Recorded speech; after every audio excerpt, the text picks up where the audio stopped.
বৃষ্টির মধ্যেই সন্ধেবেলা বেরিয়ে পড়লাম গাড়ি নিয়ে আমরা দুজন। খুব জরুরি দরকার, মানে যেতেই হবে, একটা ইনভিটেশন ছিল সেই জন্য। আর গাড়িতে বসে সময় কাটানোর আমার পথ হচ্ছে নয় গেম খেলা, আর নয় চন্দনের সঙ্গে কিছু জরুরি কথাবার্তাগুলো সেরে নেওয়া। এছাড়াও ঘুমিয়ে পড়া সেটা বলো। না, ঘুমিয়ে আমি সবসময় পড়ি না চন্দন, যখন খুব ক্লান্ত থাকি তখন। যাই হোক, সন্ধ্যেবেলায় এই পরিবেশটা দারুণ দেখতে, তাই না? হ্যাঁ, সন্ধ্যেবেলাটা আমার তো ভীষণ ভালো লাগে বেরোতে। তার মধ্যে বৃষ্টি তো আরো চকচক করছে মনে হচ্ছে চারটে দিন। অনেকদিন পরে আমি গৈরিকাকে নিয়ে এলাম সিটি সেন্টার 1। হ্যাঁ, দারুণ অ্যাম্বিয়েন্স, দারুণ সবকিছু। আগে আমি গৈরিকাকে নিয়ে আসতাম আইসক্রিম খেতে এখানে, তাই না? হ্যাঁ হ্যাঁ, তখন আমরা দমদমে থাকতাম তো মাঝে মাঝেই চলে আসতাম। আর এই টি জাংশনের এই চা 50 টাকা দাম, খাবে তুমি? না, চা খাবে না? না, সন্ধ্যাবেলা একটু চা না খেলে হয় না আর কি। Any time tea time. আর ফাইনাল আমাদের ডেস্টিনেশন সল্ট লেকে, ক্যালকাটা 64 গৈরিকা। এখানে আমরা কেন এসেছি? এখানে আমরা এসেছি সিম্বার জন্মদিন পালন করতে। সিম্বাকে আমি একটু বলে দিই, যারা নতুন দেখছেন, স্নেহা এবং দেবজিতের একমাত্র পুত্র সন্তান, তার 4 বছরের জন্মদিন সেলিব্রেশন। আর ঢুকতেই দেখা আমাদের প্রিয় বুম্বো, অলওয়েজ স্মাইলিং ফেস। বুম্বোর সঙ্গে আমার এবং গৈরিকার টিউনিং ফাটাফাটি। আর এই হচ্ছে বার্থডে বয়ের বাবা টিকলু, ওরফে দেবজিৎ। বহুদিন পর কথা হলেও এরকম হয়, আবার দুদিন আগে দেখা হলেও এরকমই ওদের সঙ্গে মজাটা হয়। যখনই মিট হয় তখনই হই হট্টগোল চলতে থাকে। আর সিম্বা এখানে এরই জন্মদিন। বার্থডে বয় এখানে রেডি হয়ে গেছে সাজগোজ করে একদম কেক কাটার জন্য। আর এখানে খাওয়া দাওয়ার ব্যবস্থা হয়েছে। আর এখানে আমি গল্প করছি, বহুদিন পর দেখা হয়েছে স্নেহার মামা মামি, ওরা সব পূর্ব পরিচিত, চিন্তা মামি।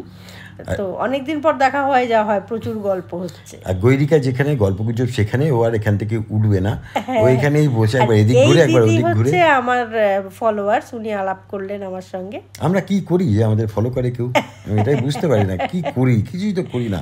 আর এই চিকেন মালাই কাবাব সুপার, ক্যালকাটা 64 এর টেস্ট আনডাউটেডলি কোনো কথা হবে না। এটা না খেলে বড় মিস। আমি তো জমিয়ে খাচ্ছি, কিন্তু গৈরিকা তুমি বোধহয় এটা খাবে না। তুমি কি খাবে? আমি কাবাব খাইনি, আমি কি ফিশ কি আরেকটা করেছিল ওটা খেয়েছি, ফিশ ফিঙ্গার টাইপ কিছু। হ্যাঁ, তাই তো। না, ফিশ পকোড়া বলা যায়। হ্যাঁ, ঠিক আছে, ওকে নাম পরে হবে। এই যে গৈরিকা খাচ্ছে, কেমন খেতে? ভালো খেতে, দারুণ খেতে গো, দারুণ। খাবারের নাম যাই হোক না কেন, টেস্ট কিন্তু অনবদ্য। এখন বয়স হচ্ছে তো অত মনে থাকে না, কিন্তু খুব খুব টেস্টি খাবার। আর কফি ছাড়া আমার জীবন অসম্পূর্ণ। Any time tea time, any time coffee time. আর এবারে কেক চলে এসেছে, জন্মদিনের কেক চলে এসেছে জুরাসিক পার্ক থিমে। অসাধারণ দেখতে, দারুণ কারুকার্য, ফাটাফাটি, কিন্তু খুব সুন্দর, সত্যি খুব সুন্দর। আমাদের সময় তো এই ধরনের কেক টেক হতোও না, পাওয়াও যেত না। এখন মনে হয় আবার যদি বাচ্চা হতে পারতাম এরকম কেক কাটা হতো। বুম্বো নিশ্চয়ই পায়েস খাইয়েছে সিম্বাকে। আর সন্ধ্যাবেলা এখন তো কেক কাটাই নিয়ম। তো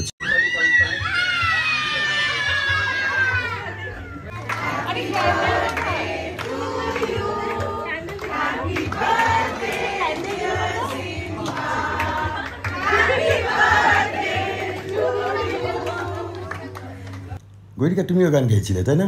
হ্যাঁ, আমি একটু দূরে ছিলাম, প্রচন্ড ভিড় ছিল ওই জায়গাটার। বাচ্চারা রয়েছে, বাচ্চাদের জন্মদিন, স্কুলের বন্ধু বান্ধব, ওরাই তো আনন্দ এসেছিল, গার্জেনরা এবং খুব ক্লোজ লোকজন নিয়ে কিন্তু এই জন্মদিন সেলিব্রেশন। আগামী বছর 5 বছর আরো বড় করে হবে, আরো গ্র্যান্ড হবে কিছু। একদম একদম। তো রাত হওয়ার দরুন আমাদের একটু বেরিয়ে আসতে হলো, তাড়াতাড়ি আমরা বেরিয়ে গেছি, কারণ সল্টলেক থেকে আমরা চন্দননগর ফিরবো, তাই জন্য। আর বৃষ্টির দিন তো, তবু গল্পটা ছাড়া যাবে না। বুম্বোর গল্প শেষ হয় না, শেষ হবেও না, গল্প ছাড়া যাবে না, গল্প করতেই হবে। আর কেক কাটিং এর পরে সব ডিস্ট্রিবিউশন হলো।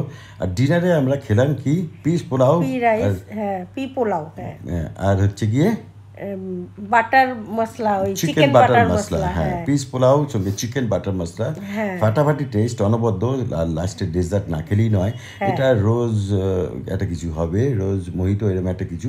কিন্তু আমি বেশ জমিয়ে সব কিছুই খেয়েছি, আমার কোনো কিছু অসুবিধা নেই, কোনো আপত্তি নেই, ফাটাফাটি। এবার বাড়ি ফেরার পালা।